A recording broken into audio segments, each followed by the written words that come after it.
లేదు. చిరంజీవిని ఎవరు తొక్కేయలేరు. ఎవరి సినిమా వాళ్ళది, ఎవరి కేటగిరీ వాళ్ళది. బాలకృష్ణకున్న లెవెల్ బాలకృష్ణకు ఉండొచ్చు, చిరంజీవికున్న లెవెల్ చిరంజీవికి ఉండొచ్చు. కానీ సినిమా స్టోరీ కంటెంట్ పరంగా చూస్తే మాత్రం విశ్వంబర డిఫరెంట్ ఉంది. విశ్వంబర కంపల్సరీ స్టోరీ కొత్తదనం ఉంది. కొత్తదనం ఉంది. గ్రాఫిక్స్ కూడా హైలైట్ అదరగొట్టాడు. కాబట్టి చిరంజీవి అంటేనే ఒక బ్రాండ్. ఆల్రెడీ జగదగ వీడియో అదృక సుందరి ఎప్పుడుదో వచ్చిన సినిమానే బ్లాక్ బస్టర్ చేసిన అభిమానులు ఇక్కడ ఇంకా మర్చిపోయిన అభిమానులు. అంటే విశ్వంబరలో గ్రాఫిక్స్ గానీ చిరంజీవి యాక్షన్ గానీ మళ్ళీ పాత చిరంజీవి కనపడ్డాడని నేను అనుకుంటున్నాను. అంటే ఎంత డిఫరెంట్ స్టోరీ అయినా కూడా దాని గురించి ఎవరు మాట్లాడుకోవట్లేదు.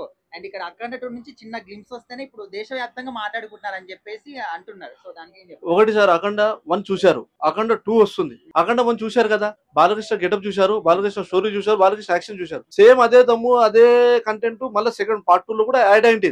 ఆ త్రిశూలం మీద తిప్పడం, దాని హైలైట్ చూపెట్టడం, ఫైట్ అన్న చూసి అరిగి చాలా సార్లు చూశారు జనాలు.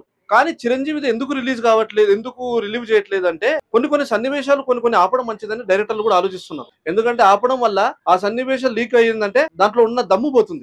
అందువల్ల ఇప్పటికి 2 సార్లు పోస్ట్ పోన్ చేశారు కదా. సంక్రాంతికి అన్నారు గేమ్ చేంజర్ దాన్ని రీప్లేస్ చేశారు. మళ్ళీ ఇప్పుడు దసరా కంటారు, అప్పుడు వస్తుందో రాదు కూడా తెలియదు.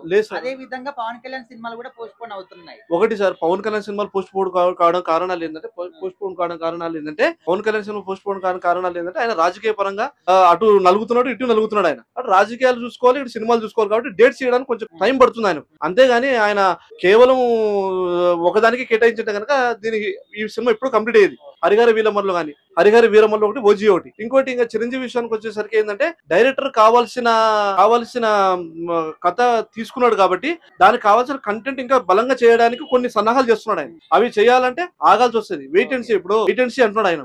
చిరంజీవి గారిని బాలయ్యబాబు గారు తొక్కేస్తున్నాడు. అంత సీన్ లేదమ్మా. చిరంజీవి గారిని తొక్కే వాళ్ళు ఎవరు ఉండరు. ఎందుకంటే ఆయన ఎవరికి పోటీ కాదు, ఆయనకి ఆయనే పోటీ. బాలకృష్ణ గారు అభిమానులు గట్రా పోటీ అనుకోవచ్చమ్మా. కానీ బాలయ్యబాబు అంటే మాకు కూడా చాలా ఇష్టం. ఎందుకంటే ఆయన చేసే అగ్రెసివ్ క్యారెక్టర్లు, ఆయన చేసే ఎలివేషన్ క్యారెక్టర్లు మాకు కూడా ఇష్టమే. కాదని అనగానే చిరంజీవి గారితో బాలయ్యబాబుని పోల్చకూడదు. ఎందుకంటే ఈయన ఎలాంటి కాంట్రవర్సీ, ఎలాంటి ఇబ్బంది, ఎలాంటి ఇష్యూస్ లేనటువంటి వ్యక్తి ఎవరైనా ఉన్నారంటే చిరంజీవి గారు.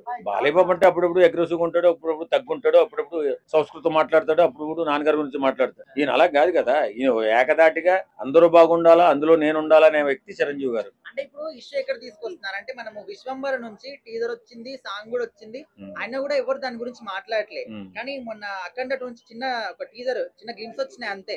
సో దాన్ని ఎంత వైరల్ అయిందో మనం చూసాం. ఆ విధంగా చూసి అంటున్నా. ఇప్పుడు ఆర్టిఫిషియల్ గా చేసినటువంటి ఒక స్టంట్ ని అందరూ ట్రోల్ చేశారు. ఏదో త్రిశూలం ఇలా తిరుగుతా మనుషులు కట్ చేసుకుంటా పోతుంది కదా, ఆయన మెడ చుట్టూ తిరిగితే కట్ చేస్తుంది. కాబట్టి దానికి చిరంజీవి గారికి పోల్చకూడదు. విశ్వంబరకి అఖండ 2కి అసలు పోల్చనే కూడదు. ఎందుకంటే విశ్వంబరే. అఖండ 2 ఆ బిల్డప్ లో ఆ షార్ట్స్ వేరేగా ఉంటాయి. ఇదేమో మామూలు సినిమా లెక్క ఉంటుంది ఇది. కాబట్టి వారిద్దరికి పోటీ ఉండదు. చిరంజీవి గారికి బాలకృష్ణ గారికి ఒకప్పుడు అనుకునేవారు పోటీ అని. కాకపోతే అతను వేరు, ఇతను వేరు. ఇప్పుడు విశ్వంబర సినిమా వచ్చే సంక్రాంతి కన్నా వస్తుంది అనుకోవచ్చా సార్?